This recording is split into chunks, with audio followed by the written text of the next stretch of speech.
lungchom lunghan selchol khanin tading in nain dal hanlang nalua na dole chun min miching na tidem ole mengol na tidem koiman miching na tiding gata san poi mi lungchom ho ki thinglewa ahung lungkhan pet khu angol pet ta hi khojong a het thai ta lo khojong a mu thai ta lo a hi hitabang selchol mi ta dinga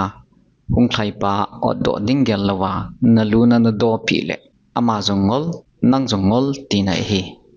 lamkai pipu khat yutel a ahulim kangai le hitina se emite hi ilimo neucha ahiwanga ilungchang a kho koimacha ki cha nei lote hi ve kejong delia kom laijin hotel na kana tonge nikhat kana to na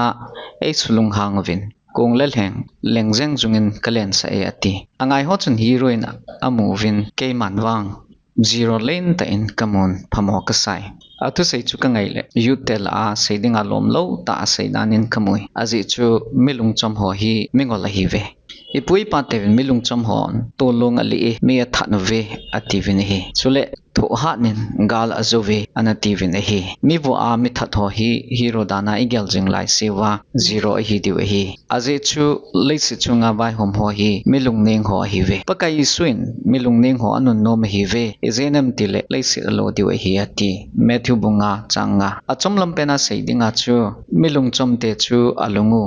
achom se a agamu jong neu ti na hi mi wazo se mi ha hi pon me that zo si jong gal zo hi poi khat vei vei le I tha ji a thimo ki changa gal kile le hi